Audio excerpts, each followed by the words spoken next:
Good morning, everybody. We are back, and it's kind of a rainy day here in South Florida. We are in our studio in North Palm Beach, but we're broadcasting and televising, I guess is a word, streaming, the better word, all over the country, all over the world.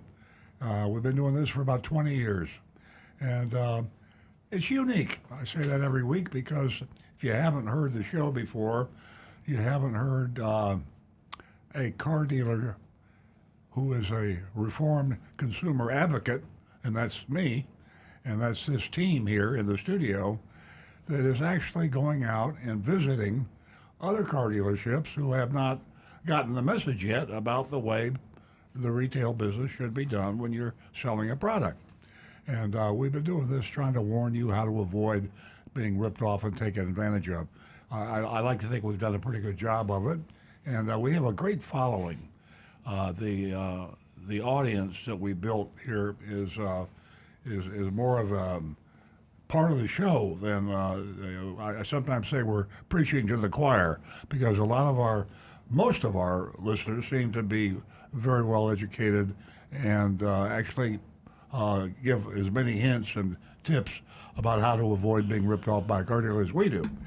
But I sometimes get carried away because I love to talk about what we do, and so does Rick Kearney here, who is our certified diagnostic master technician, who talks about how to repair your car without being ripped off, or how to maintain your car. And of course, Nancy Stuart, my co-host. So if we get to yak, we shut up quickly when a call comes in. And I'm going to give you a number that we will give out repeatedly. And we're on the air for 2 hours. Remember, 8 to 10 Eastern Standard Time. And that's 2 hours of yak. And we know you're not going to listen to the whole show. I mean, you've got a lot of other things to do on a Saturday morning. So people tune in and they tune out. If you'd write this number down, it would be helpful, because you might get away from the radio or the YouTube or the Facebook or wherever you're watching or listening to us, and you want the number. So that number to call us is 877-960-9960. 877-960-9960. Please write it down. And if you have a comment, criticism, anything that you'd like to contribute, we found that your contributions actually, equally are up to what we advise on this show. And we have some advisors out there that are extremely well informed.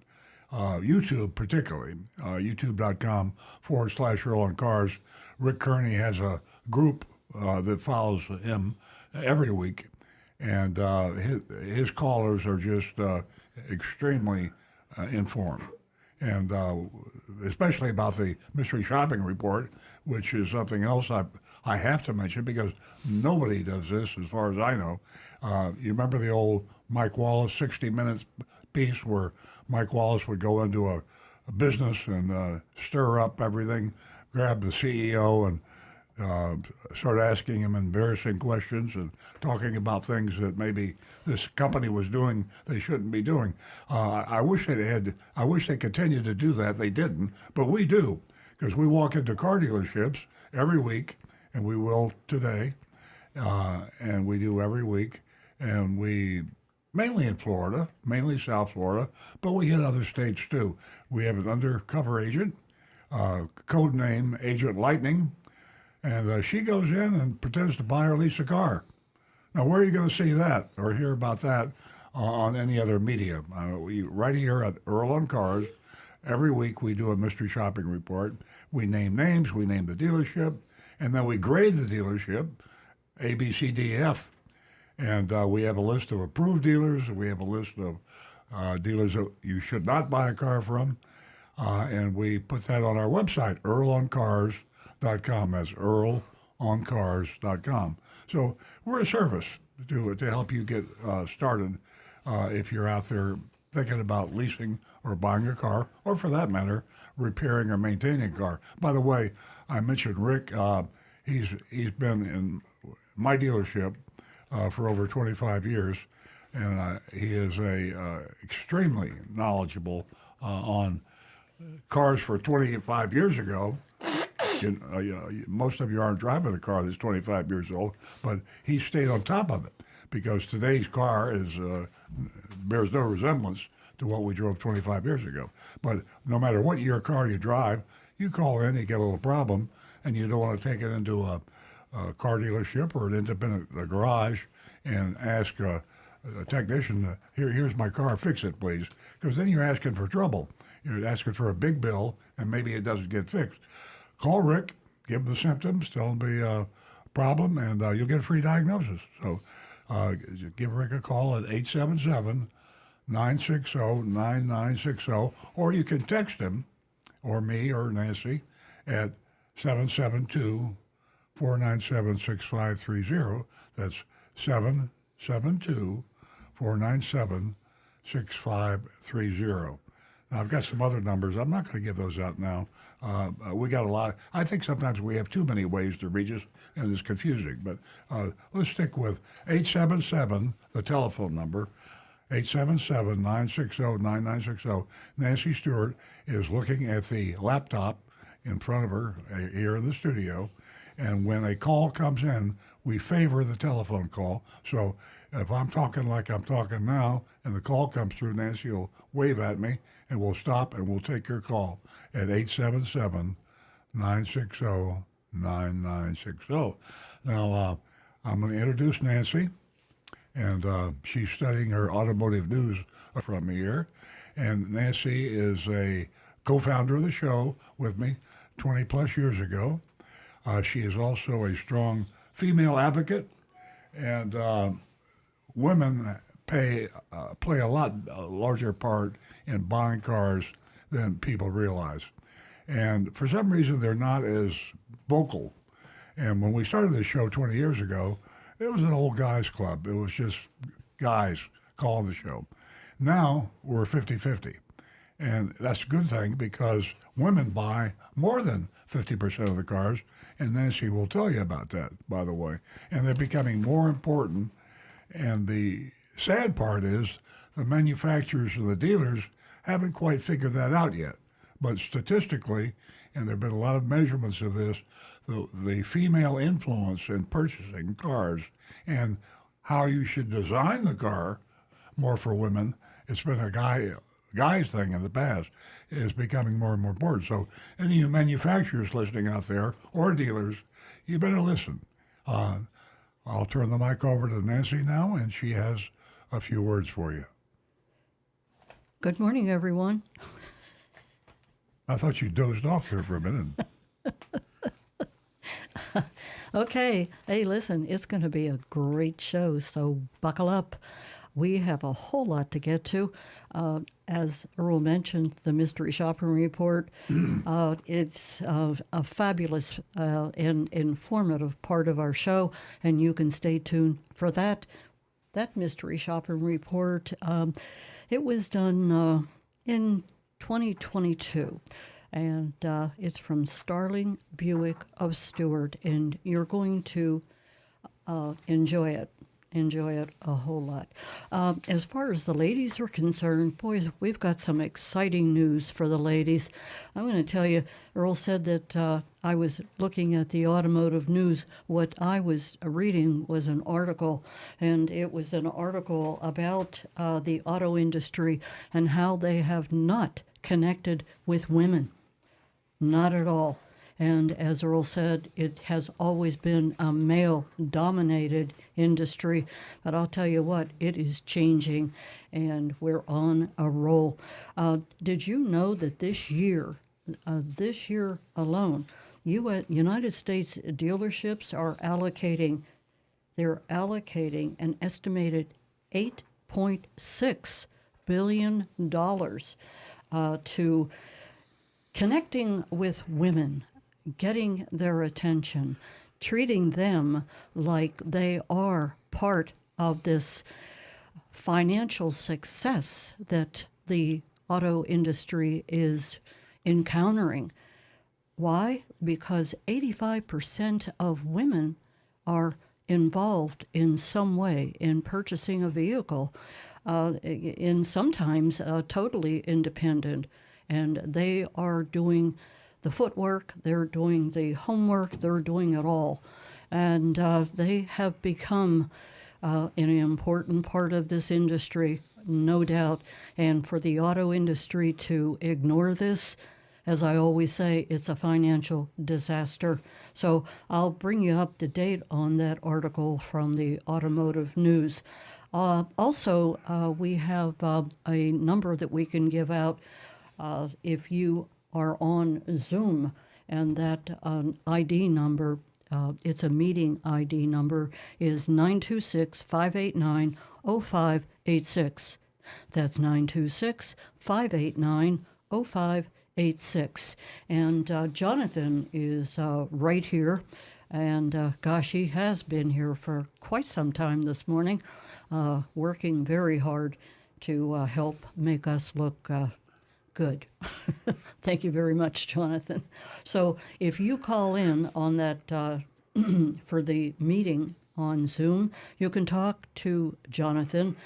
You can give him your information, and he's the producer of the show, and he'll get your name and your location and put you through to us. So that's pretty exciting. Also, for the ladies, as a promotion, every Saturday morning, what we do is it's a special promotion. It is for the first-time female callers, and again this morning with tradition, $50 for the first two new female callers. The No first strings two. attached. Unconditional. Is that Absolutely, unconditional. You can call in and you can ask a question. You can call in and give us some advice. You can, tell us what we can do to improve the show. If you want to, you can just say hello. But it is $50 for the first two new female callers. That number is 877-960-9960. And you can also text us. You'll need to jot that text number down for the Mystery Shopping Report at 9:30. And 9:30, right, Jonathan? Okay. And that text number is 772-497-6530. Now back. Don't forget your anonymousfeedback.com. That's always a whole lot of fun. And you definitely remain anonymous. Youranonymousfeedback.com. Now back to the recovering car dealer. And we had a breakthrough in the automotive news. We have a phone call. I have to interrupt Earl because we have a female caller first time, and her name is Tina. Good morning, Tina. Good morning. Thank you for taking my call. Thank you for waiting. Tina, this morning we're giving $50 for the first two new female callers, and you're the first female caller. If you stay on the line, you can give Jeremy in our control room your contact information. He'll give that to me, and I will write you out a check for $50 and get that out to you. I'm sure you can use that this time of year. Oh, definitely. Okay, well, welcome to the show. Thank you. Can I begin my... You can. Tina, let me ask you this question. How did you find out about us? Oh, I've been listening to you for years. Once I moved to Florida, I always tune into different stations. And when I came across you, I said, this is a phone call or at least worth getting up early enough on Saturdays. It's my workout days. I do go to the gym afterwards, but I try to listen to you in the car on the way. Oh, thank you. Well, thank you for calling. Oh, you're so welcome. What can we do for you? Well, I recently went to Toyota to get my oil changed to find out that I needed an engine oil pan. And one thing, they're estimating 5 hours in my bill. And the problem I had is that the drain plug, the threads have been worn out, and I previously took my car for an oil change to Firestone, And they told me I had the same problem, so they put in a copper gasket on it, and it was holding well because I noticed that the oil was leaking on the ground, and that's what made me go back to them. But I generally try to go to different companies for oil changes, and Toyota was chosen. And now they want to charge me $1,592, and it's Wow. 5 hours of work. And I'm saying they gave me a loaner for the night, but the part is only 200 and change, 263, and the rest is all labor. Plus, can they reseal that? Can they put a new gasket? When I inquired, the gentleman said that no, once it's done, you can't. You've got to get a whole new pan. So, what should I do? Hey, Tina, before I give the call to Rick, who can answer the question, what Firestone location did you go This is to? a Toyota dealer. I'm at Toyota on 441 in Royal Palm, or Toyota. Yeah. Okay. Okay, Yeah, now I understand. I didn't hear that part. Okay, Rick. I would actually, I would want to get a couple of estimates on that for replacing that pan. What model of car do you have and what year? Oh, it's a 2006 Solara. Yeah, that labor rate, whoa. That's way too high. That should be book time, which when they calculate labor, there are books out there that say this is how much time the job should pay. Yeah. And book time on that should be like 3 to 3.5 hours. And even at like $200 labor, which a lot of dealerships are really reaching that point now, you should have like $600 labor total, maybe $700 total. And it looks like they're trying to hit you for double that. Yes. So, yeah, I would say no, I want a different, you can literally call other dealerships or other independent shops to get a price, tell them you need to have the oil pan replaced, that the threads are stripped Gina, out. call at least 3 other dealerships.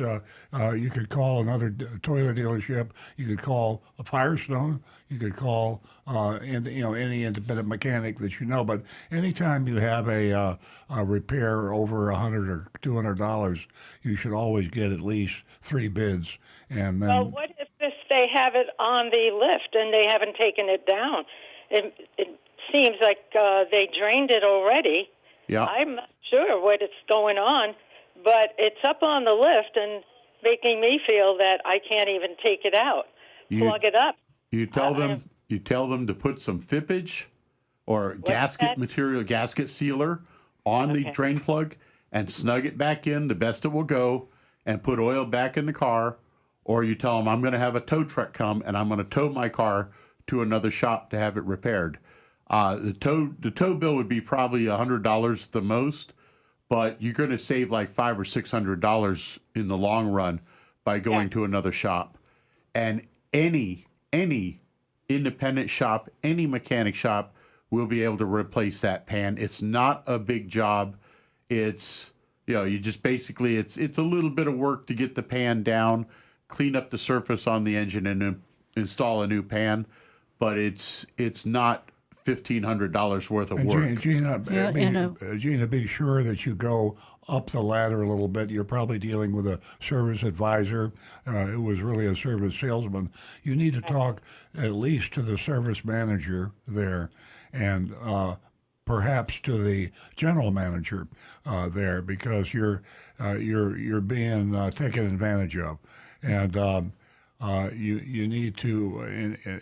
If you have something that can't make a decision, you won't get anywhere. But if a general manager or a service manager realizes that you will be making a complaint to the factory, for example, you could report this to the Better Business Bureau. You could report it to Toyota. You could report it to the Channel 5. You know, you can report to the Palm Beach Post-Times. There's a lot of ways you can rattle their cage. So be sure someone in authority knows that you're serious. And then, like Rick says, you need to let them know you're going to have that car towed unless they give you a reasonable repair. And Right. and then don't take any nonsense from them. They're taking advantage of you. And Tina, like you were just told about getting, 3 bids on that job, depending upon several factors, it should only take about an hour and a half to 4 hours, like Rick Yeah. was talking about. And it also, some cars are easier to access that oil pan. Do you agree with that, Rick? Yeah, there are some cars where the pan is actually above what's called the subframe, and you actually have to unbolt motor mounts and raise the engine up, and it's a lot more work. But an '06 Solara is not one of those. That pan is doesn't apply. easily accessible. It is a little bit of work, but it's not that work. So- It's less than 3 hours. Okay, so it's easy access on Yes. the Solara. I mean, Okay. if my back were in better shape, I could do it in my driveway on the ground. Yeah. I mean, it's just And he means that, Tina. He definitely means that. And part with a of it. professional mechanic, with the right tools, the complete job, like I said, hour and a half to 4 hours.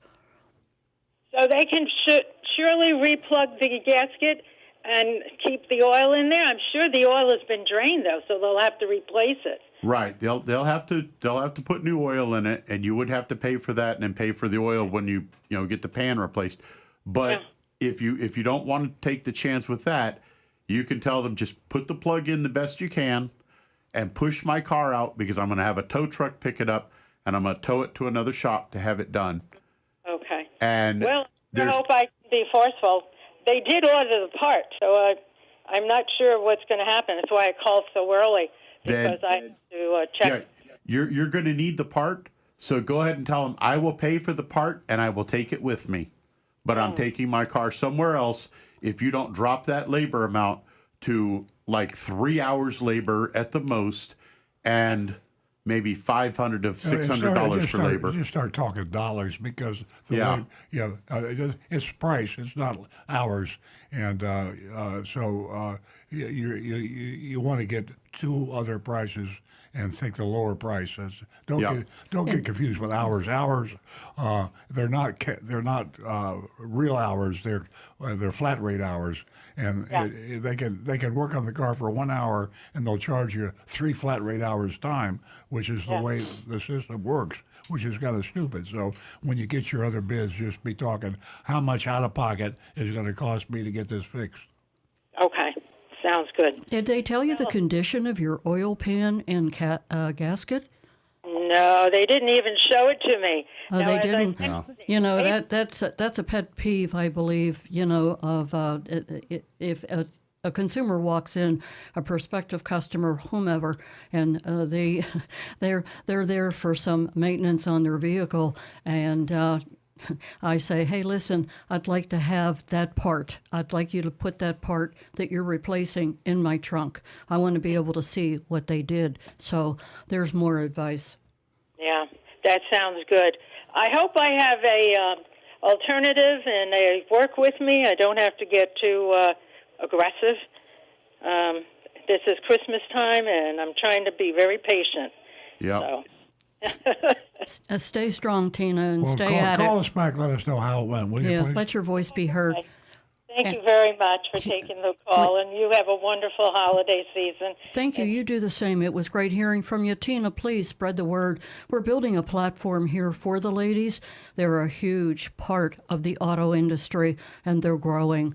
And it's women like you that call in, like on a morning like this, and there's a lot of women who are listening to you, Tina. So keep up the good work and spread the word. Will do. Thank you so much. You're Bye-bye. welcome. 877-960-9960, and you can text us at 772-497-6530. We're going to stay with the phones. We have another female caller. Her name is Jane, and she is a first-time caller. Good morning, Jane. Hey, good morning. Welcome. How are you all this morning? Great, Jane. Thank you for the call, and I want to let you know that you won yourself $50 this morning as the second new female caller. If you stay on the line when we're finished talking, you will give Jeremy in our control room all of your information, contact information, and he'll pass it along to me, and I'll get that check out to you. Oh, my goodness. Thank you so much. You're welcome. What can we do for you this morning? My husband was listening to you both, and you mentioned about the Costco auto program. Yes. So I did call the other day, and I got a member-only price sheet for Lexus RX 350.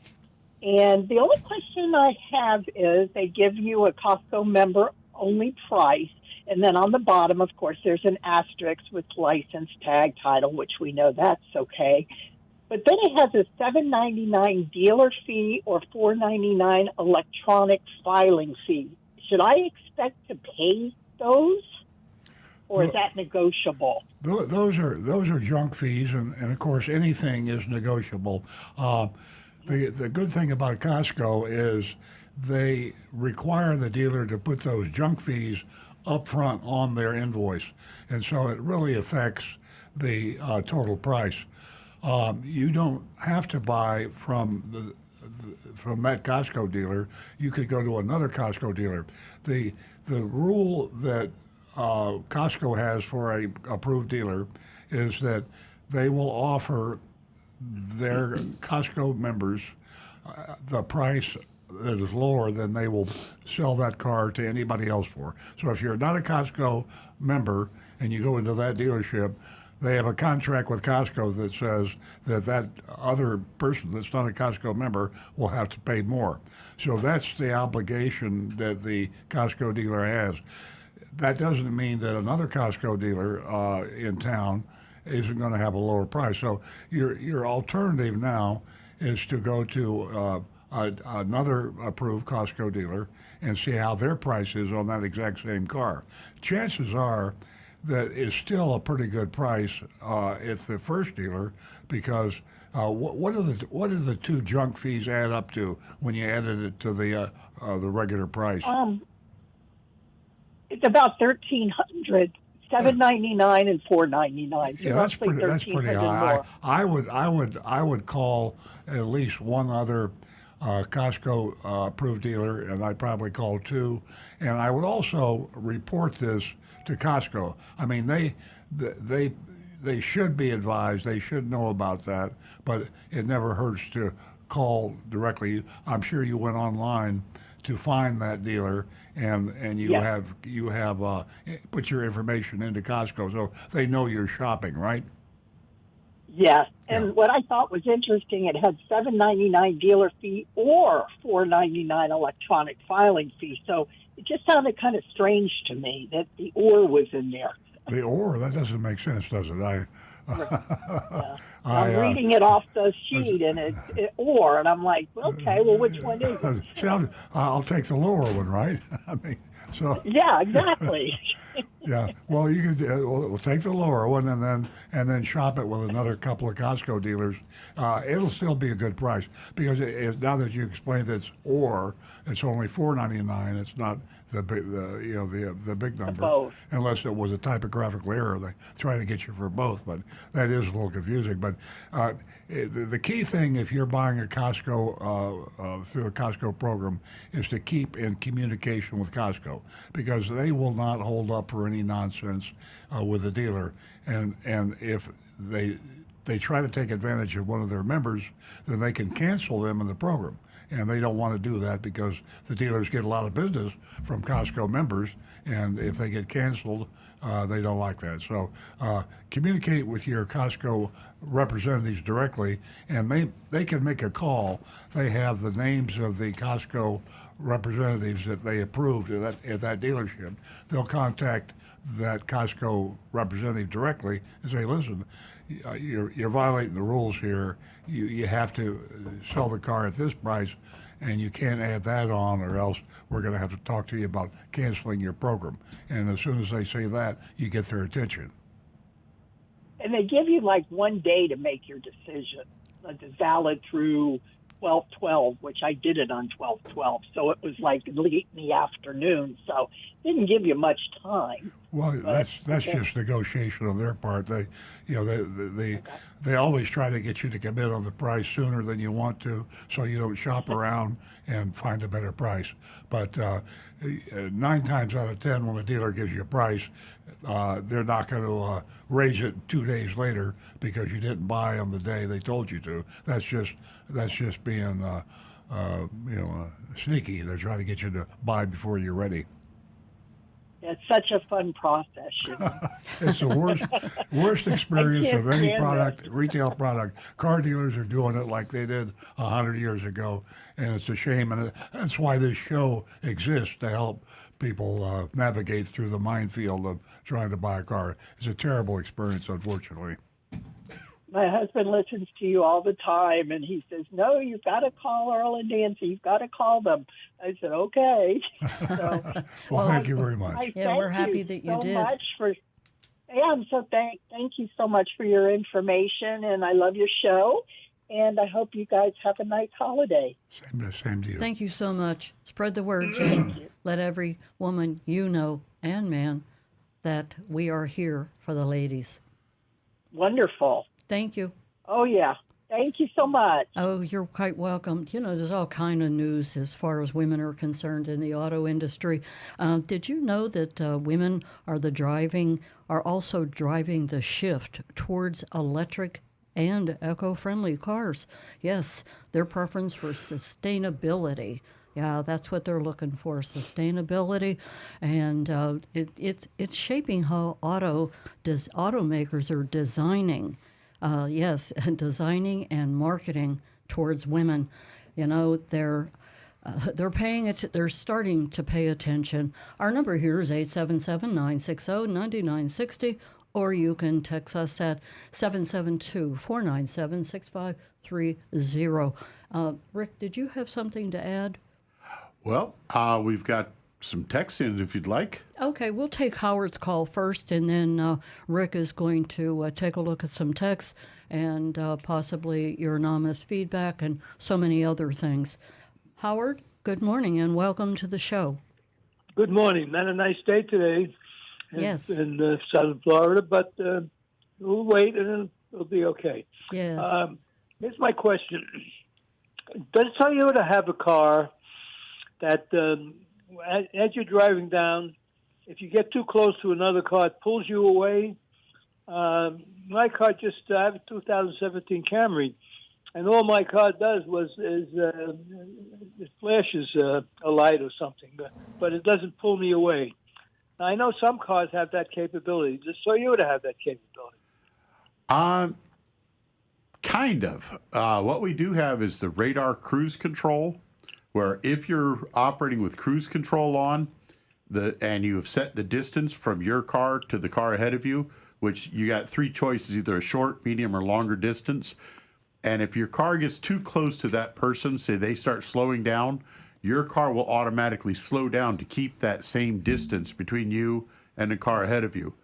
Our automatic braking will kick in to try to prevent an accident at the last moment. Somebody slams on the brakes, and you have the car with the proper safety features in it, with the automatic braking is one of them.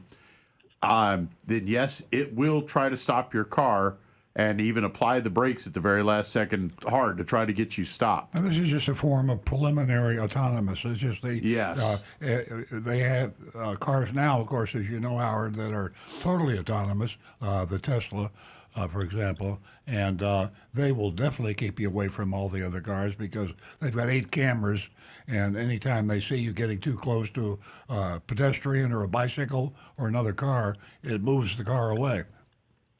I have one fast question. Whatever happened to the PCV valve? I know it's in the Toyota, but is it ever replaced? Actually, not anymore. Most of them now, they did away with that little rattle ball inside them, and the PCVs don't plug up like they used to. So basically, it's simply a vent to get the fumes from the crankcase up into the intake so they can be burned away again. So yeah, it's now become a non-serviceable part. There is no lifespan for it. As long as it's still functioning and working okay, the computer goes with it and says you're good. Oh, that's interesting. Okay, thank you very much. You're welcome, Howard. Have a great You weekend. too. Okay, our number here is 877-960-9960. And you can also text us at 772-497-6530. Don't forget about our meeting ID number. And if you would like to join us on Zoom, you can do the following. The meeting ID number is 926-589-0586. We're going to stick with the phones, and we're going to go to Bob, who's calling us from Lake Worth. Good morning, everyone. Good morning, Bob. Welcome. Good morning. Not running in the 5K, I guess. Huh? Oh, yeah? Yeah. Well, I just wanted to tell you, I read that finally Amazon is going ahead with the purchase of the Hyundais. Yeah, And expanding to 48 states. Yeah, and I guess Napleton is on the list. Well, that ought to be interesting. Yeah, West Palm Beach is on the list, and he has the dealerships here, right? That's correct. Yeah, he's got quite a few dealerships. Right, he's got them in this market, and that would be very interesting to see how the mechanics of that is going to work. Yeah, you read my mind. Yeah, well, because even if you get a better deal from a dealer that's out of the area, it's going to cost you more to ship the car. Sure. So I would think it might not behoove you to try a location like Atlanta or something like that, even if you're going to save $1,000 or $1,500, because in the long run you may wind up paying more money. Yeah. So I'm not quite sure. Not sure how it's going to work. Amazon's got their hands full on that. They're going to have a lot of inspecting and a lot of problems with a lot of the dealers they chose. So, and Napleton's probably the number one problem they're going to have. I suspect that Amazon has some sort of ability to fire a dealer that they are not getting cooperation from, kind of like Costco would if you have a program and this is the way you're supposed to obey the rules and give the prices to the customer, and you violate that, then they'd be canceled. So my guess is Napleton, I just don't see how he can last working with Amazon. Amazon, as you know, is strictly above board, probably one of the best retailers in the world. And for them to be in partnership with Napleton, I just don't see that happening. Right. I do have a question for Rick. I was going to go get my oil changed. I used to had a neighbor that was doing it for me. He moved away, and I was astounded as to how much the price has gone up in the last year and a half to get the change, just to change the oil in the filter. Yeah. So I went online. The funny thing is that I'm going to do it myself. And, I take 5W30. I usually put blended synthetic. And on Amazon, the full synthetic was actually $20 cheaper than the blended. I couldn't believe it. So I bought the full synthetic, and I got a filter coming in next week. And I'm going to do it myself. But I wanted to ask you a question. I have to put in a blended door actuator in the Mustang. And it's got two screws in there, T20s. And I went online and I looked at a YouTube video, and there's something about lining up the gears. Do you know how that works? I know a lot of AC controls like that when you're putting in actuators in that. They have to be timed properly so that the computer can control it. Unfortunately, I'm not familiar with the Ford Mustang with how that timing might need to be set. What I would do is I would keep checking some of the YouTube videos. I'm sure there's somebody out there that'll explain, how to set that timing properly.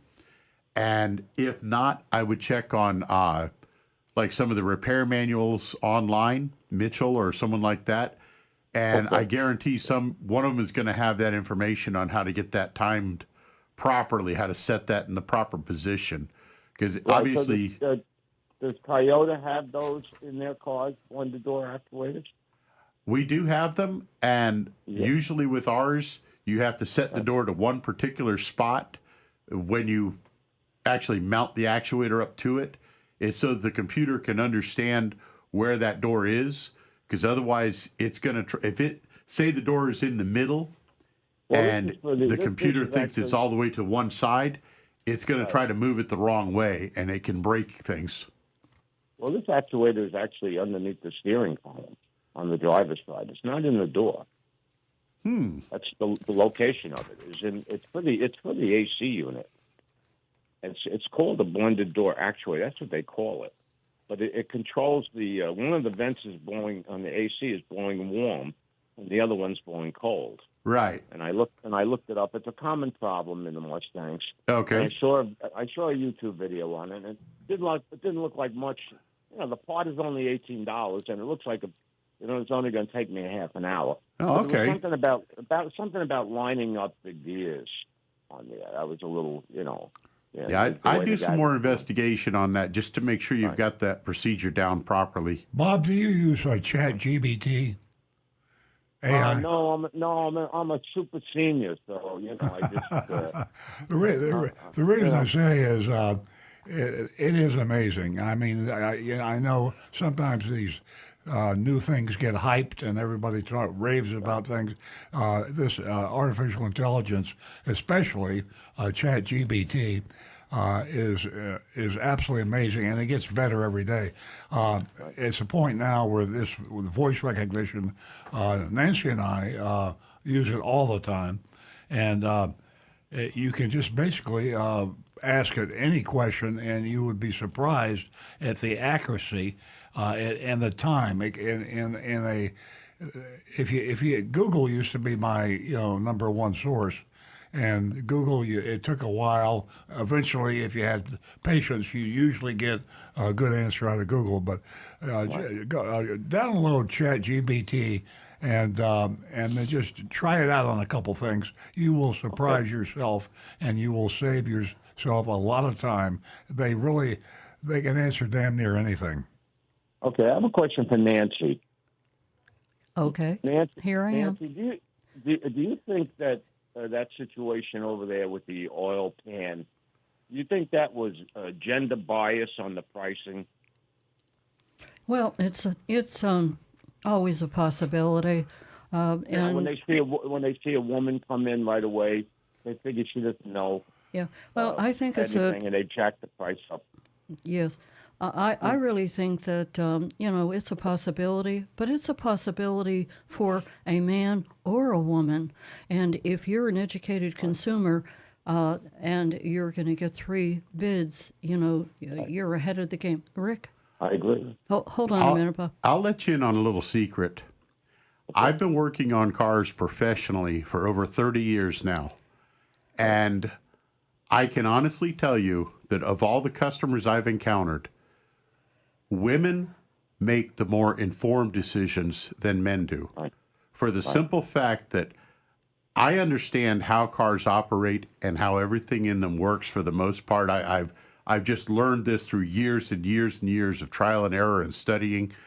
And the average man that walks into an automotive shop has this ego mindset that I'm a man, I understand cars, I know all about them. But I can tell you within a few moments of talking to them whether they actually know anything or whether they just think they do. And I can BS a man and make them think that this is a much bigger, more complicated job simply because I understand what their mindset is. Are you confessing and I that can you nail 'em. BS our men customers? No, I'm just telling you that I do have the ability to be evil if I wanted.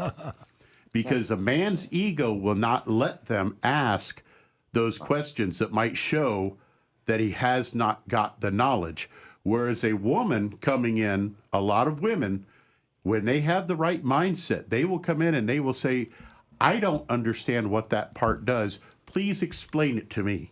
Show me what is wrong with this part of my car. And women will ask questions and learn from it and women will make informed decisions more than men will.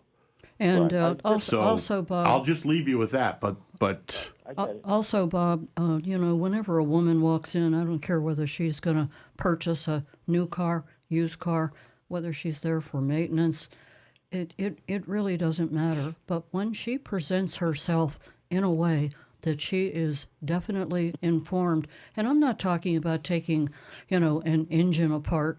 I'm just talking about just a little bit of intimidation, and you can do that easily as a female, and you have complete control. But to answer your question, I think that, there's a possibility, and it's a proven fact. You can, you can go to Consumer Report, you can go to the internet, you can go anywhere, and they'll say the same thing. Women do get taken advantage of.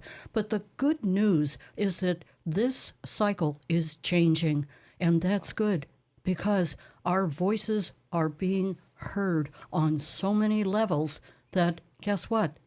They don't have any other choice but to conform to the right way of treating a woman. Right. Well, just from my past experience, I know already that if you're a senior citizen and you're much older and you go into these places, they try to take advantage of you, especially in the sales department if you're buying a car. Older people are vulnerable to getting a bad deal. Yes. So I've had that experience before, and I just thought it's probably the same situation with a woman because the automobile industry has been notoriously male-dominated forever.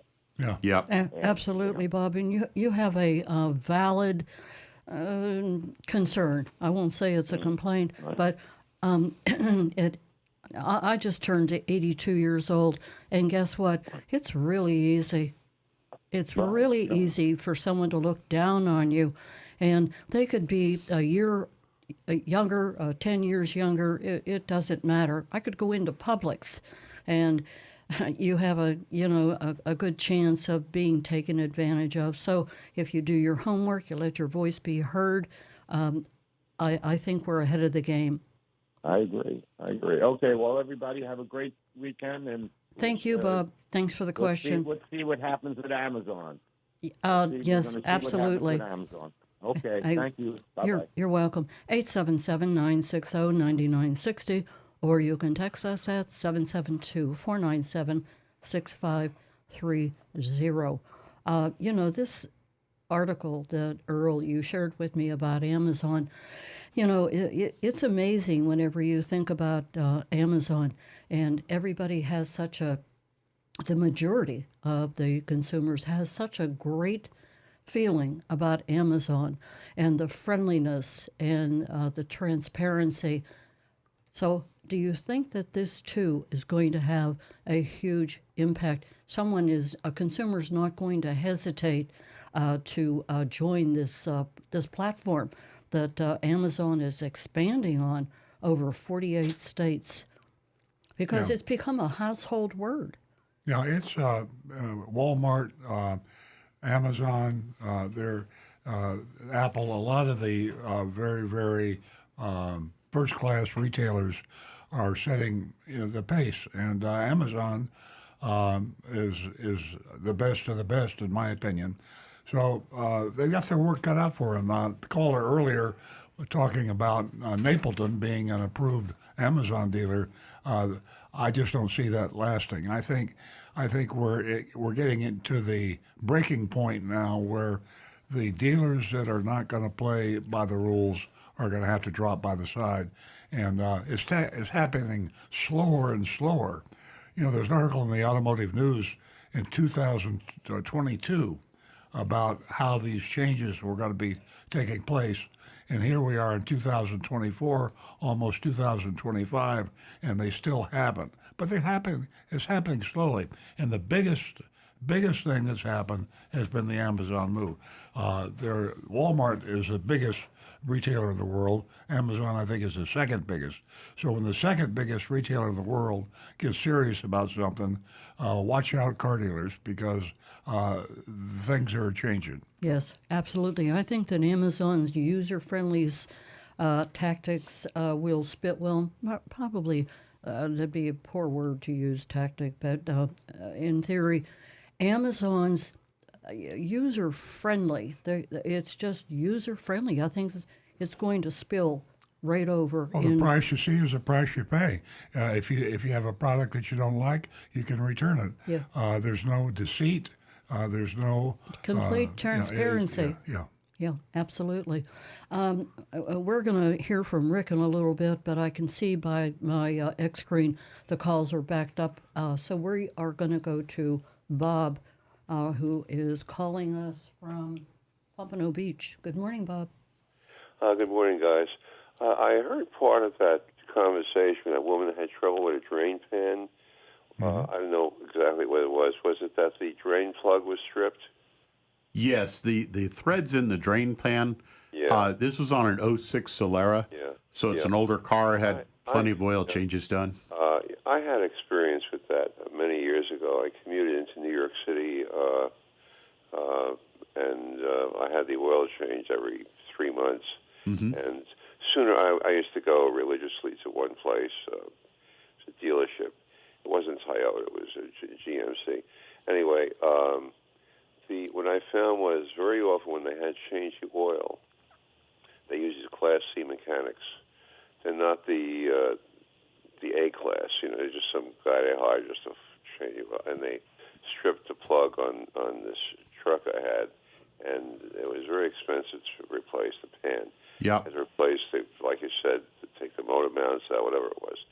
But I was a social worker, had a couple of kids, only worker, and the guy was very honest with me. He said, "Look, we won't do it at the dealership."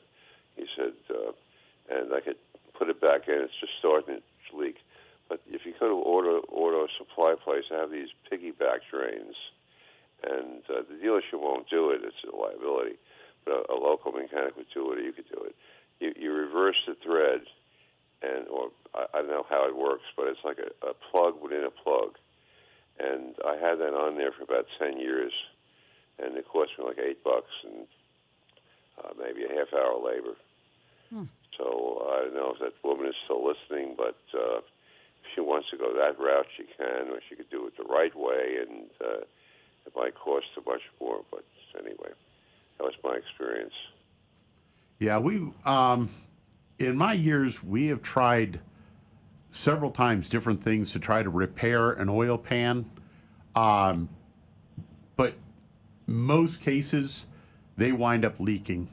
Trying to put a drain plug, once the threads in the pan have been stripped out, the only real solution is to either replace the pan or actually to try to drill it oversized and cut new threads, and then use a piece that goes in like a fitting that would be installed, say, with some sort of sealant, so it would stay in permanent, and then would allow you to thread the drain plug back into that. But so many of those, because of the liability of it, if it starts to leak and the customer's engine gets damaged, then we're on the hook for an entire engine. Well, I don't know exactly how this worked, but apparently, I don't know if they had it threaded or if it went in, whatever it was, a little gizmo they had, and it repaired it. And that car worked for about 10 years. And in fact, one of my people needed a car and a few trucks. So I moved down here, and I felt badly when I gave him that. I couldn't use it, so I gave him that truck, and it was still on the road. That was an '89 GMC Jimmy. Yeah. And they just recently got off the road with that fix, so it was probably done. But it is a liability. Another thing too, you have a very good show, but it's kind of sad you have to have that show. Yeah. I mean, it really is. I mean, I have a luxury car. It's a Mercedes. I get one every 3 or 4 years. And about 2 years ago, it was about 4 years old. And I went to, trade it, and I usually just trade it. I want to go to the bother of and the guy came and he checked the car I had in my garage, and I went to get the car, and they went in on about $20,000. It was $130,000. They wanted $150,000 for it, It's a fully optioned Escort, a very nice car. And I just got upset about the whole thing, the way they just put it on at the end. And I was a pretty good customer. As a result, I said, screw this trading in the car. Okay, keep the car. I have the car now for quite a long time, and it works well. And like my wife said, keep it until it breaks down, you know. But a lot of times people get greedy, and if you have a customer, they really don't care that much down here. I don't understand the mentality. But now they're calling me up. They want their business because they're stuck with a lot of cars. And it's sad to see. And the way they treat older people, Yeah. male or female, and women as well. It's another sad thing I notice as I get older. I'm 80. Yeah, I refer to them as victims. There's a certain different classes of people based on education, sex, age, and people that don't have English as their primary language. Right. It's very, very difficult to navigate the minefield with these dealers because they do, as you say, take advantage, and there's no enforcement. We have rules and regulations, and they don't get enforced. And as you say, it's a shame the show has to exist, but I like to think we do some good, and things are getting better, slowly. You guys do a very good job, and what I'm disappointed in is our government. Yeah. Not that I give two names about the government very often. They just put that moody person up there.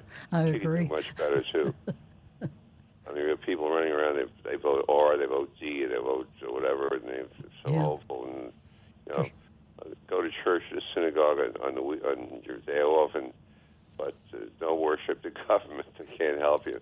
But shows like yours do help people a lot. Well, thanks, Bob. I really appreciate that. Yeah, thank you so much. Makes it worthwhile coming in every Saturday. It really does. I have to say, you guys really. But as a result, I haven't bought a car because I'm so fed up with the whole thing. You know? For sure. All right. Call again, Bob. Thanks very much for the If I get a compliment. Toyota, I'll go up to your place up in wherever you live. You're up in northern Florida. I'll grab one up there. A new Highlander I happen to like. Oh, All right, Fabulous. take care now. Bye thanks, bye. Bob. Thank you, Bob. All of us here at Earl on Cars, thanks you for the compliment. We all try real hard to get to, what you're interested in, and week in, week out, I tell you, you are an important part of the show. Without you guys out there, we wouldn't be here, and we all thank you, especially this time of year. You think about things and how thankful you are. Some of us have a tendency just to complain and, so on and so forth. You know what I'm talking about. I'm guilty of that at times. So, Rick, you were about to say something? Yeah, Earl, when Amazon starts selling these Hyundai cars, if you don't like it, do you think you'll be able to just return it by taking it back to Kohl's or to the local UPS store? That's a great question. I think if I were going to guess, I think Amazon would have a rule that they would take care of a customer that had been razzle-dazzled by one of the dealers, in which case they would probably cancel the dealer. So I think they're going to have to kind of, if I don't know how many Hyundai dealers there are in the United States, but I think after Amazon gets their system set up, there'll probably be half as many dealers. You don't need that many dealers. I mean, right now you got a dealer. It's like gas stations and banks. There's one on every street corner, and you don't need that many. I mean, you're talking about a high-priced product. Average price of a new car now is between $40,000 and $50,000, and so if you have to go 20 miles further to buy a vehicle, you're talking about a lot of money. So it's worth going another 20 miles. Yes. So I think the ranks will be thinned out. Amazon will have it their way, and life will be good. To be fair, that comment actually came from Johnny Z. Fradley on our YouTube channel here. Oh. I thought that was pretty good, though. If you don't like the car, it just doesn't fit right, just take it back to Kohl's and return it there. Yeah. Let them worry about it. Well, we have that guarantee at our dealership. I mean, we have an unconditional 7-day money-back guarantee. So some dealers that we do it, Most dealers don't, but Amazon does. And we try to model our dealership after the better retailers. I mean, I look up to Apple, I look up to Walmart, I look up to Amazon. I steal a lot of ideas from these very, very advanced retailers that know what they're doing. Going into an Apple store for me is a pleasure. I mean, I love to go into. I love to buy something on Amazon because I feel totally safe about it. And once you have a consumer that feels totally comfortable with dealing with you, you got a customer for life. Exactly. Very comforting. Real quick, I have a text message that just came to me from a young lady who's listening to the show, but she prefers to text. And Maxine asks if she decides to buy her leased vehicle, do you know if the sale price is negotiable? Maxine, everything is negotiable. Earl, your thoughts? Well, you actually have a option, and that is a fixed price. The danger is not buying it less than that. The danger is buying more than that, because most of the dealers, when they are trying to buy your off-lease car, because based on market conditions of the past few years, the off-lease cars have been bargains, the option price. So it's a legal part of the contract when you lease a car that there's a specific price, 3 years or 4 years, whatever the length of your lease, that you have the legal right to buy it at that price, not a nickel more, other than government fees, tax and tag. But the dealers will add in junk fees and other fees to inflate the price. But it's illegal, so that's one thing you want to be afraid of. But yeah, always check to see what your option price is, and always be sure that the dealer that is handling the transaction does not mark it up by anything other than government fees. Great answer. Okay, Maxine, I hope that we helped you, and I also hope that you may call the show someday. Our number here is 877-960-9960, and you can also text us at 772-497-6530. YourAnonymousFeedback.com. Take advantage of that, and you want to stay tuned for our Mystery Shopping Report. That's always fabulously done by our mystery shopper, Agent Lightning. She has done a very, very great job for years, and she did another one. We're going to stay with the phones. We'll get to Rick in a couple of minutes, and we are going to go to Jake. Thank you so much for your patience, Jake. Jake's calling us from Boca. Hi, good morning, guys. Good morning. Hi, I really like your show. Thank you. Know, when I've noticed the last few callers, they were talking about dealers. They're absolutely correct. And I'll tell you, I'll never take my wife to actually sit down and purchase the car again. I'll take her to test drive, but she's too emotional, and she doesn't want to hurt the guy's feelings. I'm telling the guy, I've been here 3 hours already. How long does it take to get a price? Sit down with the finance guy. And she said, relax, Data. You don't want to, and I say to her, come on, let's go. Enough already. But she feels like she just can't talk bad to the guy. So I'm never going to, with the next car I get, which will probably be a Toyota or a Lexus or something, I'm just going to test drive it, and that'll be that. I'll go back and discuss with the guy. What's up with that, Jake? I don't know. She's a special ed teacher, so maybe it's just bred into her. I don't know what it is. So anyway, we were talking about tires. I noticed a lot of the tires, they're all synthetic now. They got these. You remember in the old days, you used to have some rubber in them. Now I don't think they have any real rubber. It's all like oil-based or synthetic. So am I still going to see those cracks and stuff in my tires? Because I got a 19 BMW I bought for my birthday in March of 19. And the tires still have, I don't put many miles, maybe 3,000-4,000 a year.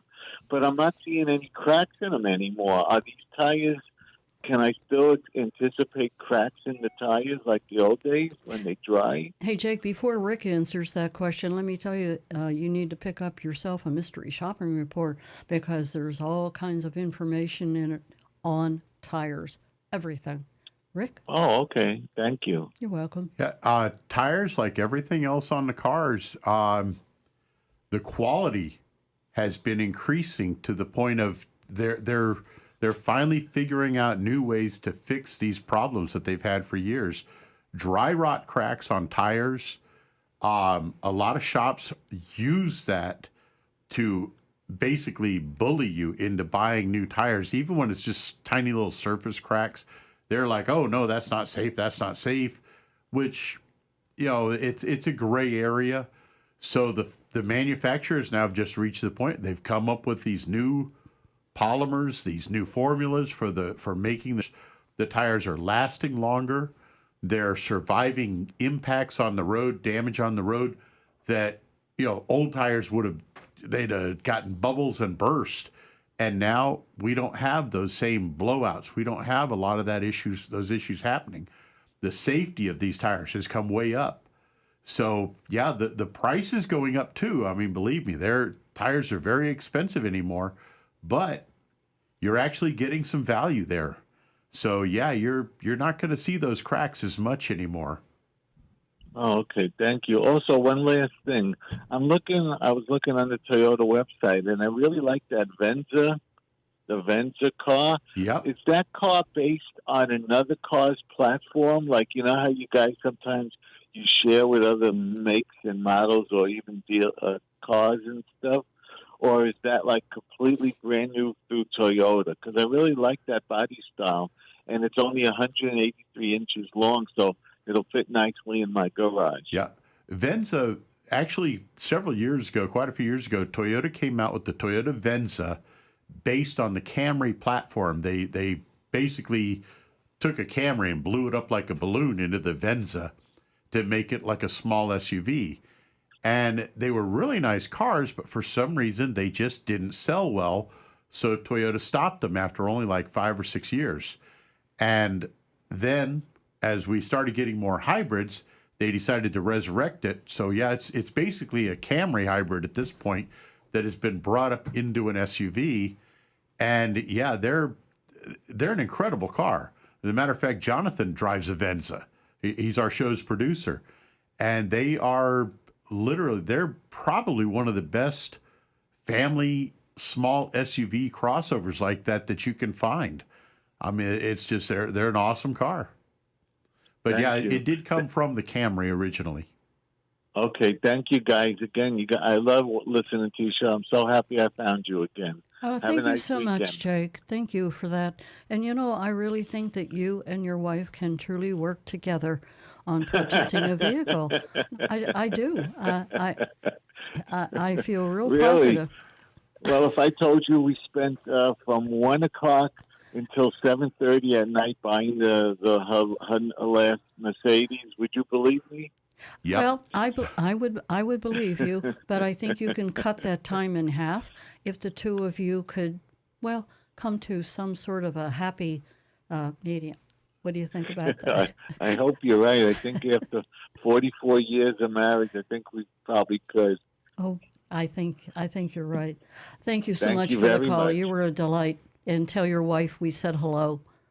I will. All righty. Thank you. 877-960-9960.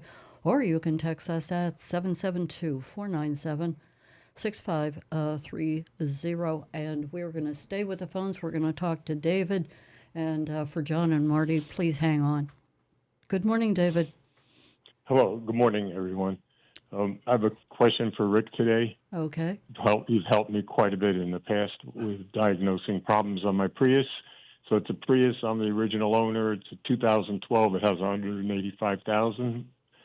So the car runs just like new, except lately it's got an intermittent problem. When you start it up in cold weather, which we have in New Jersey now, the motor knocks like crazy. And then, it stops and runs fine. And then next morning when you do it, it could possibly do it again, but it's a really loud knock that keeps on going. I have a recording that I could try to play for you. I'm probably about 80% certain that I can tell you what's going on. And unfortunately, it's probably going to be bad news. That's what a dealer says.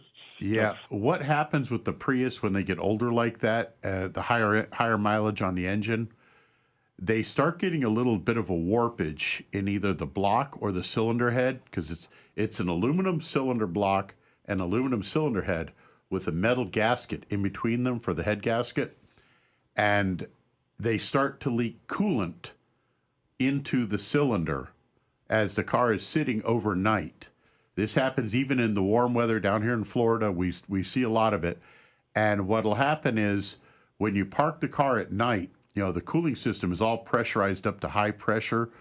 And as the car is cooling down, it hits a certain point where the coolant starts to leak into that cylinder. And when you start the car in the morning, this usually will happen with number 2 or number 3, sometimes both of them. The coolant that has leaked down into that cylinder, when it tries to start up and run, that will mix in with the air and the gas, and the cylinder will not fire. So it will misfire and knock for up to a minute maybe, and then it will clear itself out. And unfortunately, the only way to fix that is to either replace whichever part is warped, which is a huge bill, or replace the engine with a used engine. It's something that you can kind of live with for a while until it gets a lot worse, and eventually it's going to fail completely, but that could be 20, 30,000 miles more, or you could try to have it repaired. And the way to have this verified is the mechanic would actually pull the spark plugs out of the engine and run a borescope. It's a little camera on a flexible wand, basically, and they'll pressurize the cooling system and run that borescope camera down in, and you can actually see the marks on the cylinder and sometimes even watch the coolant dripping very slowly, and you'll see the little drips of fluid coming into the cylinder and dripping down the cylinder walls. It's something I've diagnosed, 40 or 50 or even 100 of them in the last 5 or 6 years that this starts occurring. Okay. So I know that it started at, I put a lot of miles now on the car, and it started at about 140, and now I'm up to 185. And I know coolant is leaking out of in the reservoir. I don't see any coolant missing. Really? And I've changed it. I've had the dealer change it already twice, the coolant, because I like to do that. Yeah, I don't see any missing. That's why they were said the same thing as you, but then I'm starting to wonder, how come I don't see any coolant missing? Now, that is kind of odd because, it takes a while before you'll see enough of it go down to really be noticeable. It doesn't do this. It doesn't do this all the time. It might only do this once or twice a month. Oh, okay. All right. And only in the cold weather. Ah, all right. You may have something else going on there. I would then be looking at possibly the coolant temp sensor maybe getting an intermittent issue. Because if it's not reading the proper temperature, it's reading it as being higher than it might be, then you might not be getting enough fuel in there to burn properly.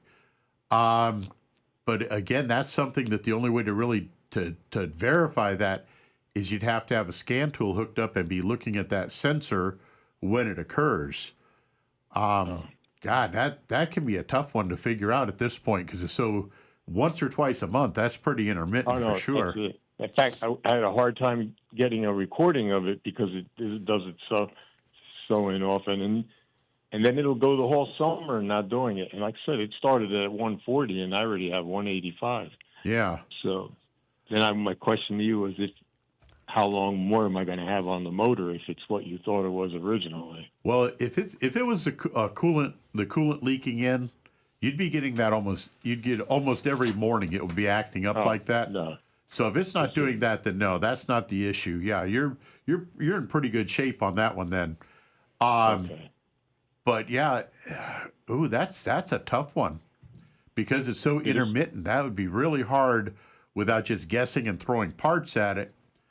My answer really would be just kind of wait until it starts to get a lot worse so that you can actually get it pinpointed.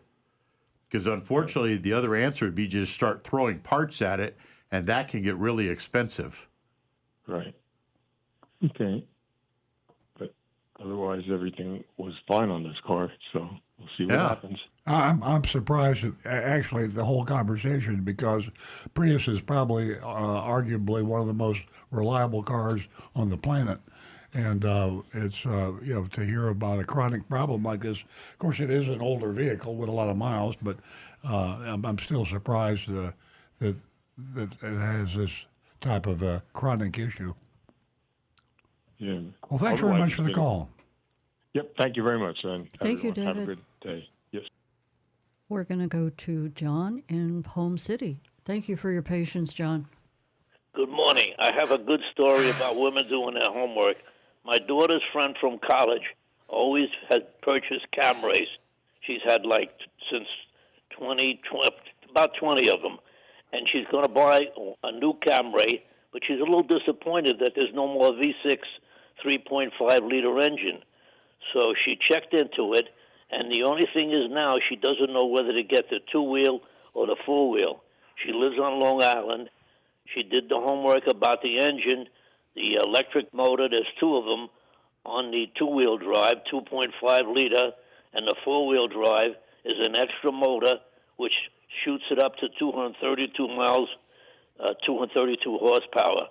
Now, I told her, since Long Island there's snow, she should consider the four-wheel drive, and the best way is to drive one at the dealer, which the dealer also rents them. He said he'll give her a good deal on a rental. She'd maybe take it as much as a week and try the four-wheel drive, which she's never owned before. And I want to just see what Rick thinks, the two-wheel drive versus the four-wheel drive. And incidentally, that car gets 44 miles per gallon combined, which is just fantastic.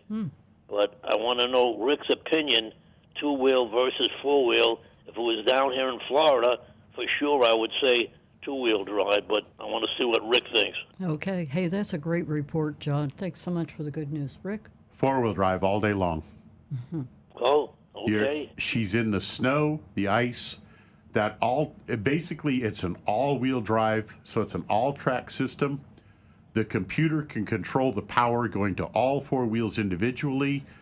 So way, head and shoulders, way safer and better control in those slippery conditions.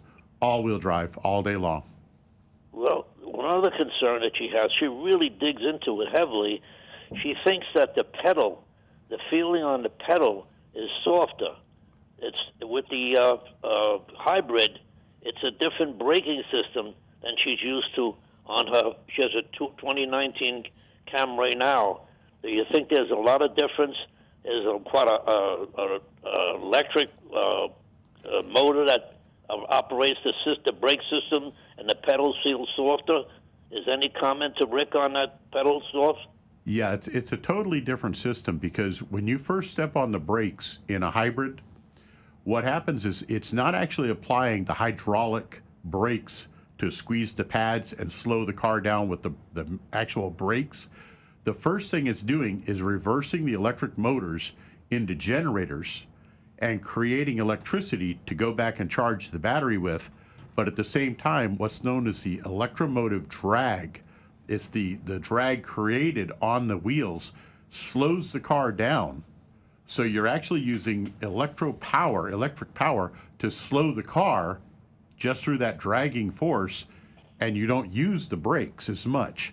So the brakes on a hybrid can last twice as long as the brakes on a normal gasoline car, because you only start applying those hydraulic brakes down towards the very end of the stopping. So yeah, it's, if you've ever been in a hurricane in Florida, you had to use a generator, and you plug something in on the generator and you hear it go from whir to whir. That's the electromotive drag that slows it down. It's even and they use that. It's even more pronounced and an all EV. I mean, Nancy and I both drive EVs, and we virtually never touch the brake. I mean, it's all electromotive force. Yep. So yeah, it'll feel different because it's a very different system, but again, it's safer, it improves fuel economy, and it makes your brakes last longer. So it's a win all the way around.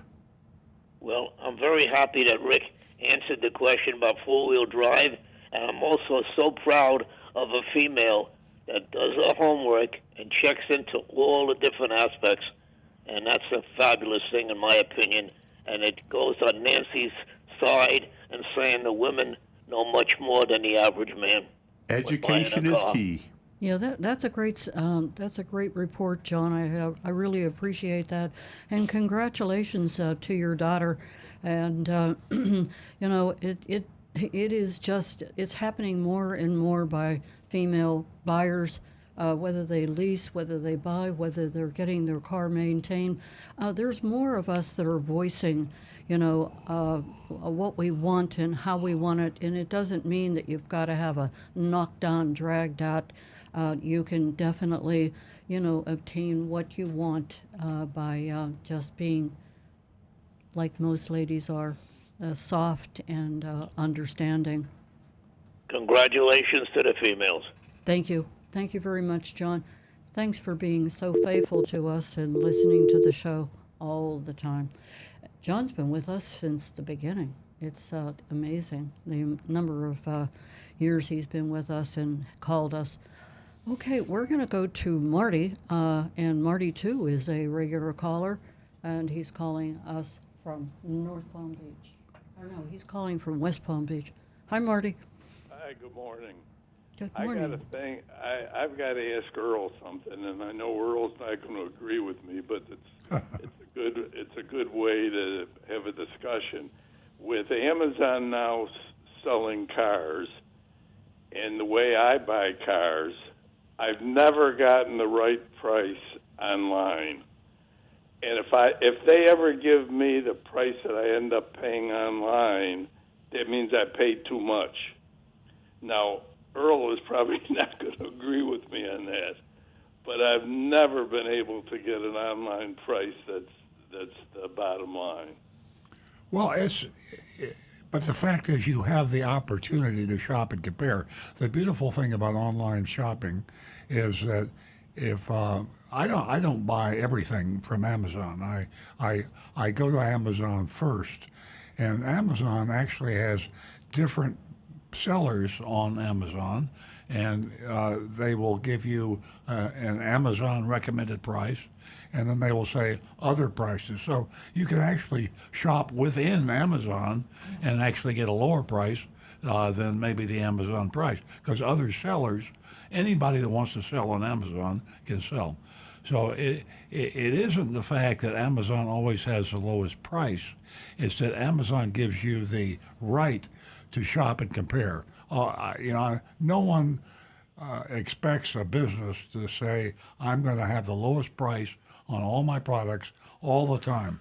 If they say that, they're lying to you. So what you want a business to do is say, this is my lowest price. Here it is, out the door, no surprises, no junk fees, and this is my price.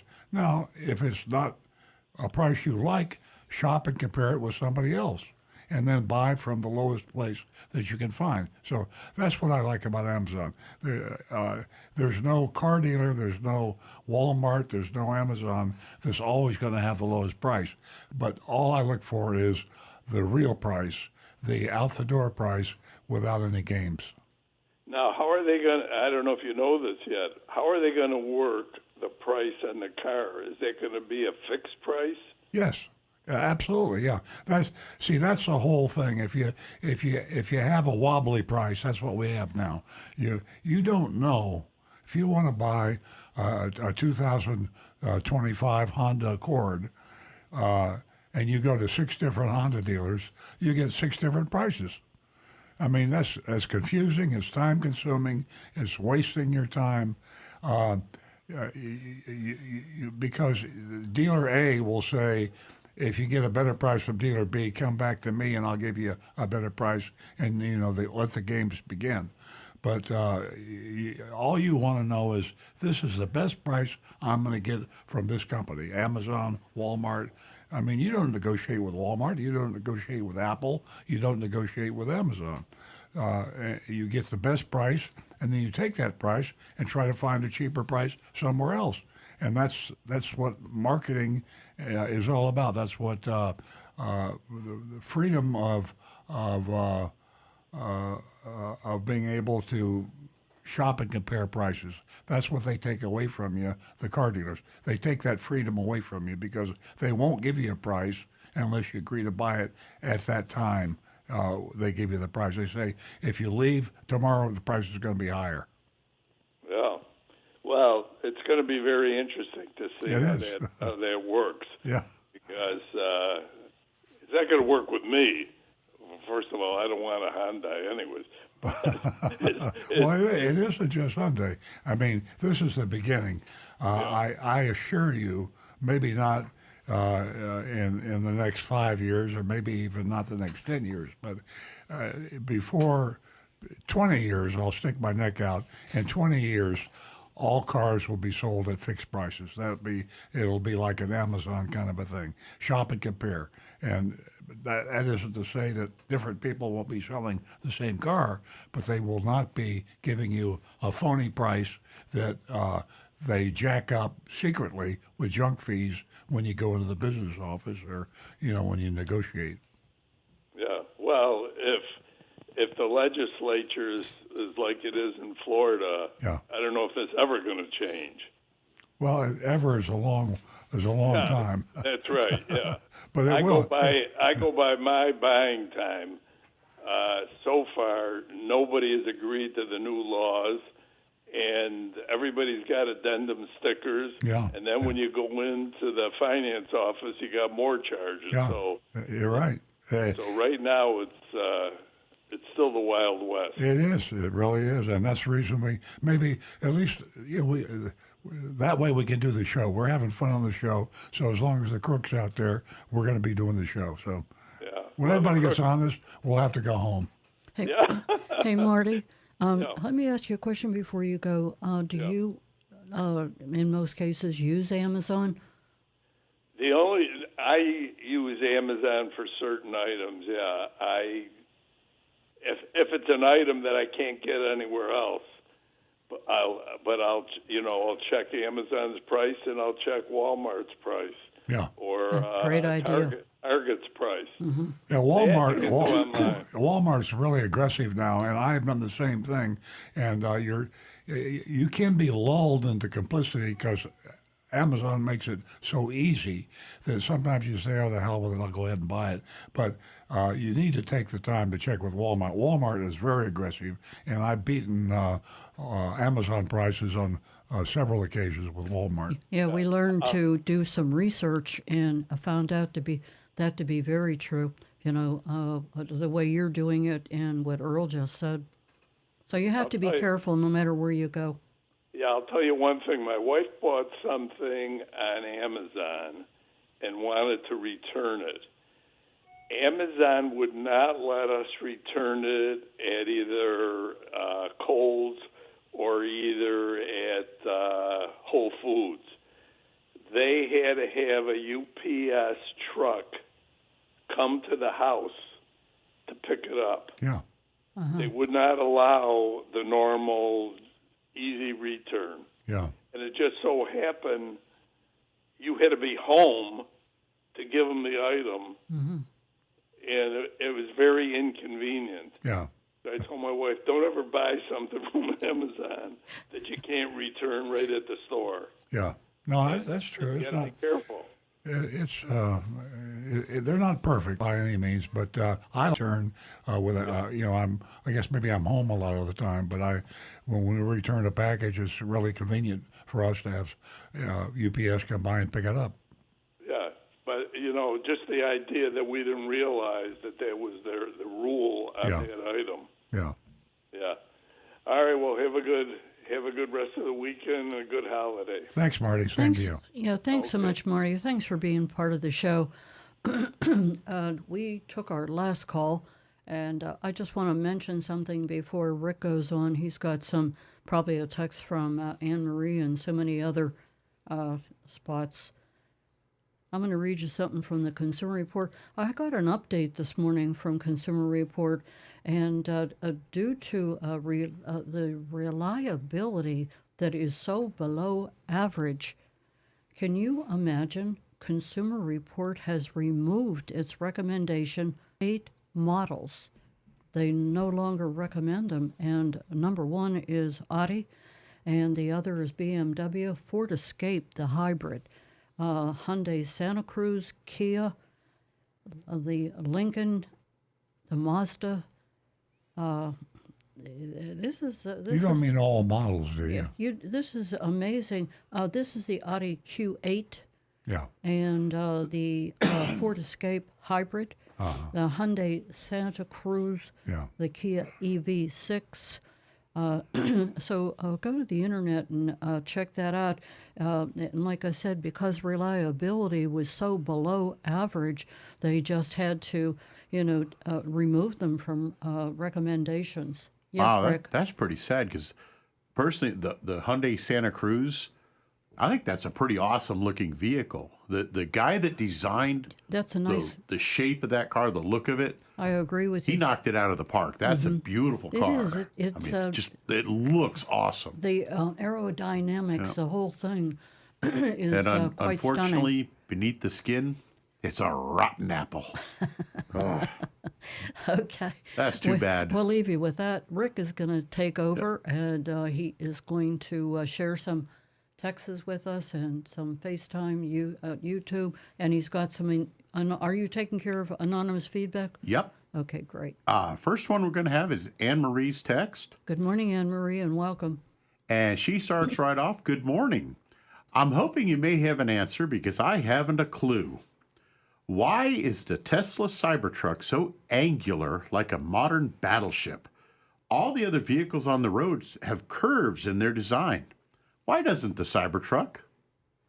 Well, because it wanted to be different, and there's over 1 million people that like it because they're on the road now. Elon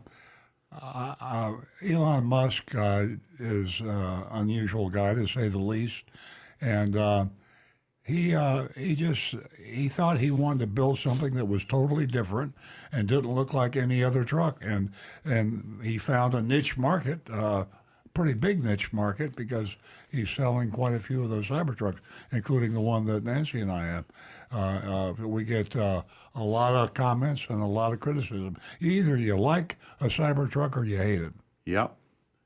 And I got to admit, they've kind of grown on me a bit. They look neat. Let me ask you this, Rick. As far as the Cybertruck is concerned, wouldn't it be difficult, as Anne Marie referred to, as, being more curvy instead of this crazy-looking Cybertruck, because it is wild-looking? Is it because it would be difficult because of what the Cybertruck is made out of, the stainless steel, to shape it into what other people think it should be?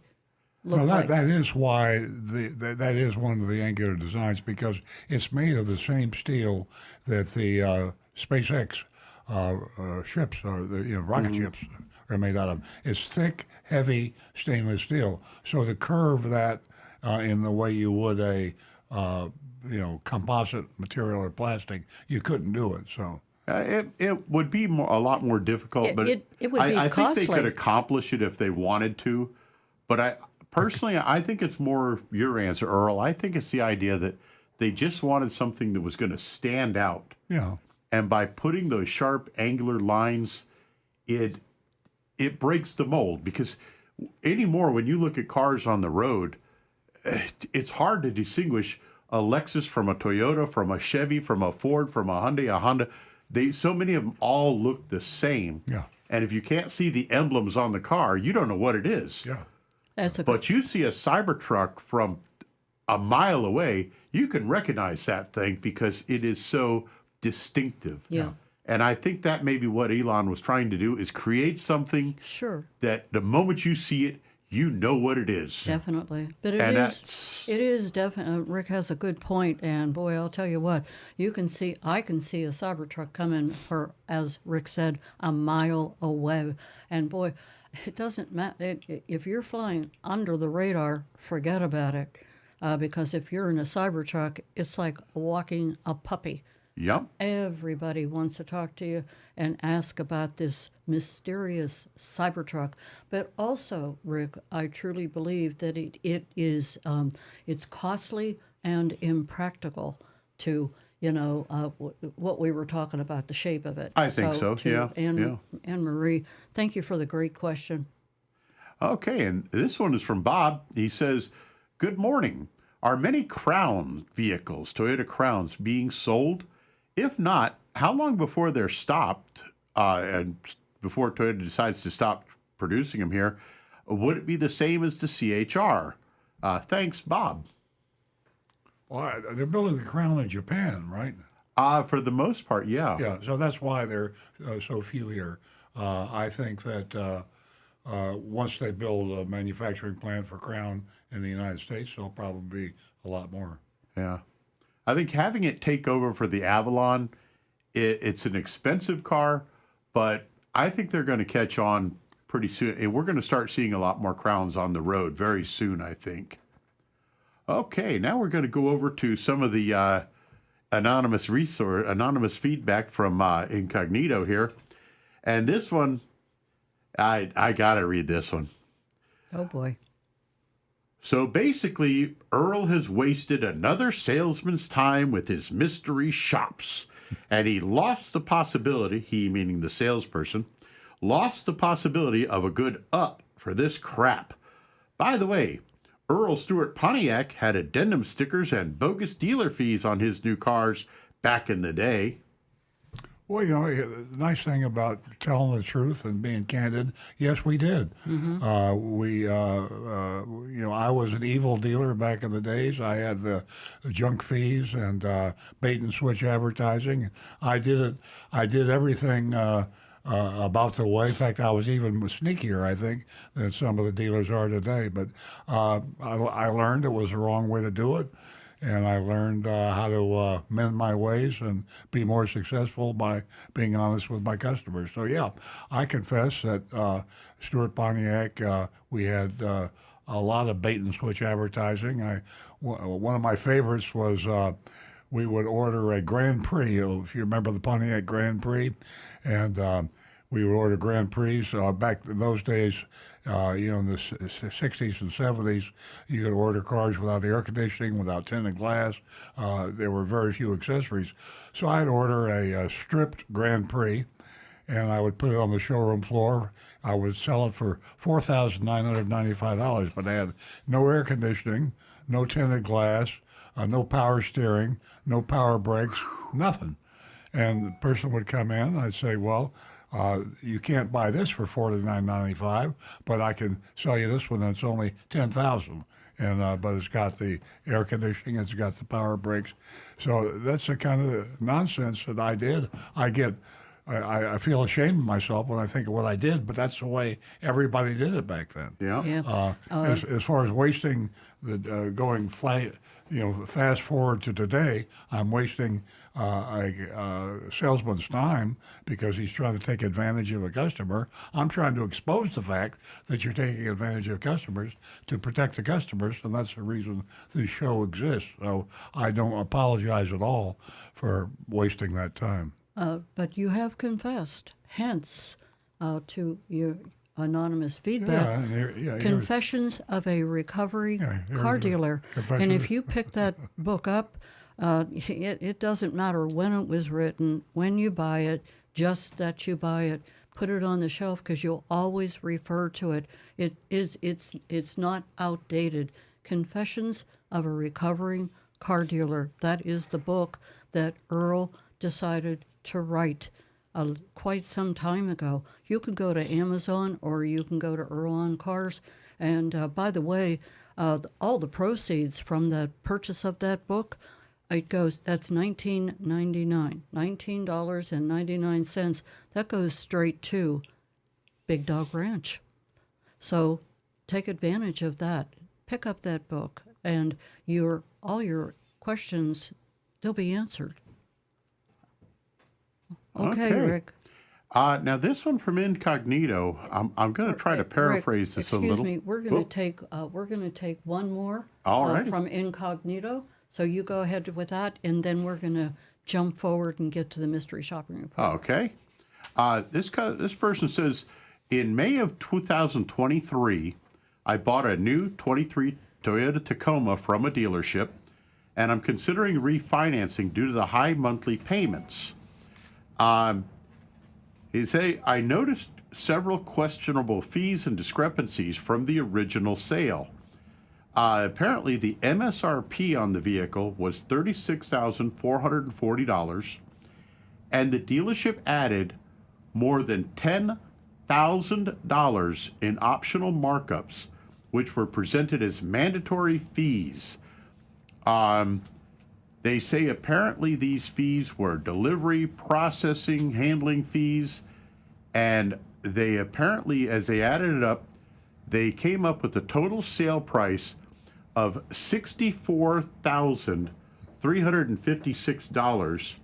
And Rick, was the market adjustment included in that as a fee? Apparently, there were quite a few extra fees. They don't list them all here, but they say they had a $10,000 trade-in, and they had to finance $44,253 for a truck that had an MSRP of $36,440. And they're saying now they've contacted several lawyers, but they say they only take personal injury cases. And I was wondering if you know of any lawyers who specialize in consumer protection or car dealership issues. Could you recommend someone who would be willing to take my case? Alternatively, I'm wondering if you would be willing to accompany me to the dealership and perhaps assist solution. I'm hoping to address these deceptive practices and potentially reach an agreement with the dealership, but I feel like I need expert guidance to move forward. I really appreciate any advice or help you can provide. Thank you for your time and consideration. We have a lawyer that we've used from time to time. He works out of New York and Florida. He's licensed in both places. His name is Justin Lin.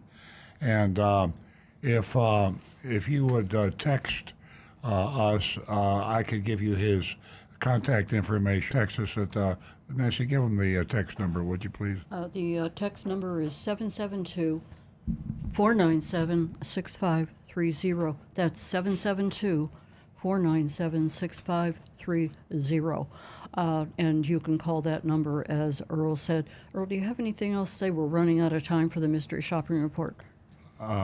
You want to move forward? I think we probably should, yeah. Take advantage of the text number 772-497-6530, and you too can vote on the mystery shopping report from Starling, Buick of Stuart. And this mystery shopping report was done in 2022. Yeah, we slipped an old one in on you because it was a good one, and we had a little confusion about our current mystery shopping report, and so I apologize for that. But most of you probably haven't heard this, and it's an interesting report. I think you'll enjoy listening to this.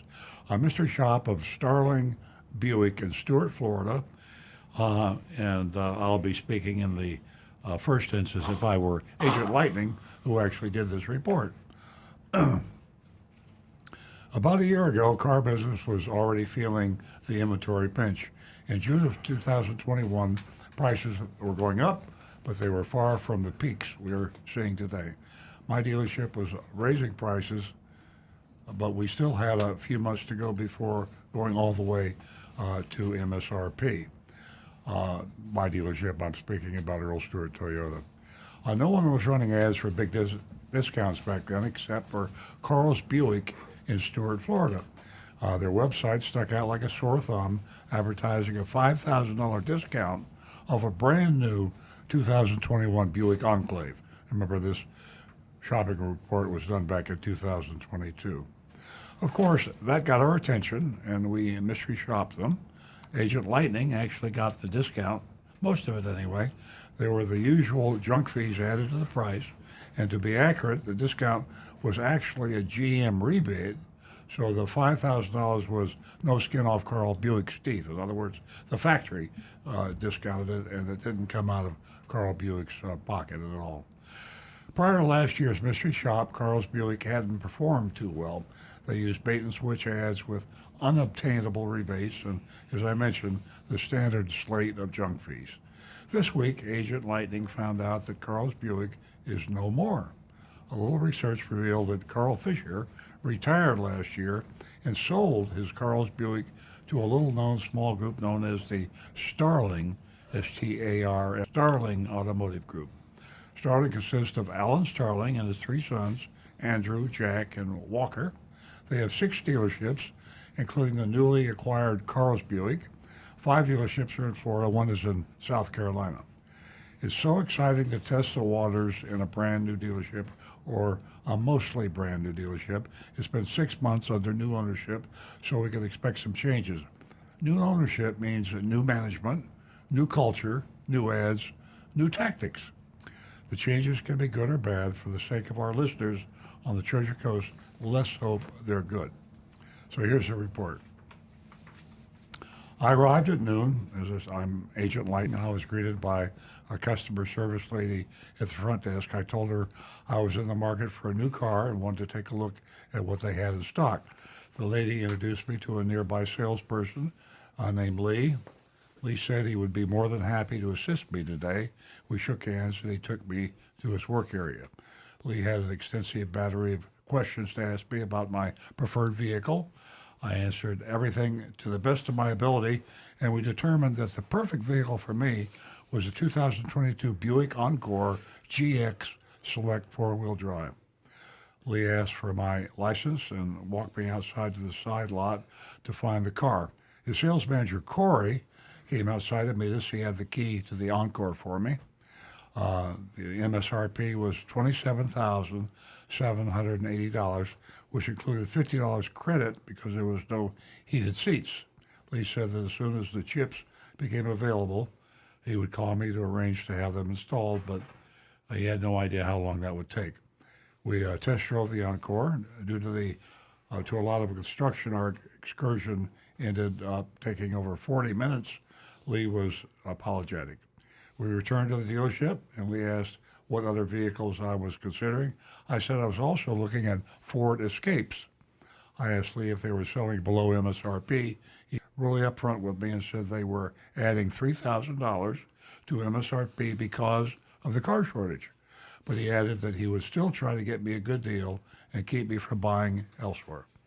Lee said that other dealers were selling their cars for $10,000 to $15,000 over MSRP. I said, yikes, and then told him to get me a good deal. Lee said he needed to get the numbers from Corey. He was gone for 15 minutes, returned with a worksheet. The top line was MSRP. $250 rebate came off, but then the price started to go up. They added $3,000 market value adjustment, MVA they called it, $121 in taxable fees, and $899 dealer fee. These are all junk fees. Starling's Buick's price was $4,000 over MSRP, $4,020 to be precise. Lee asked me what I was thinking. I said I was thinking I wasn't paying $4,000 over MSRP. He asked if I would do business with him today, if he could get Corey to split the difference with me. So the games began. I said, I don't know. Lee asked me what it would take, so I told him to get my out-the-door MSRP or less. He said he left to speak with Corey again. Back and forth, back and forth. A few minutes later, both men came back. Corey said he understood, and I wanted to look at another car. I shook my head. I said I wanted to discount the Encore we're working on. Corey said I should drive another car that might work better for my budget. I said I wanted to take this car work in my budget. make it work in my budget. Corey countered that he didn't even know if I was serious about buying this car. Now he's getting rude and abusive. He said that if I could show I was serious by giving him a deposit and letting him run my credit, he would go to his general manager and see if he would remove the $3,000 market adjustment. I mean, this is hostility here going back and forth. I balked at this. He said he knows I was also considering Fords and told me that Ford is marking their cars up 10, 20, even 30,000 over a sticker, and he's just doing 3,000. I shrugged my shoulders, said sorry, and walked the heck out of there. So there you I won't ruin or prejudice your vote by giving you my opinion, but I think you can tell by my tone of voice what my opinion is, and we need to vote on that. And I like to grade on the curve because, as I always say, Florida is a bad place to buy a car. South Florida is especially a bad place to buy a car. And if we gave everybody Fs in South Florida, there'd be no car dealerships to sell cars. So we grade on the curve. If they're not so good, now we give them a C instead of an F. And so look at what is average in Florida, which is not good, and base your vote on Starling, Buick, or Stuart on an average, and shoot your votes in, and we'll read them on the air.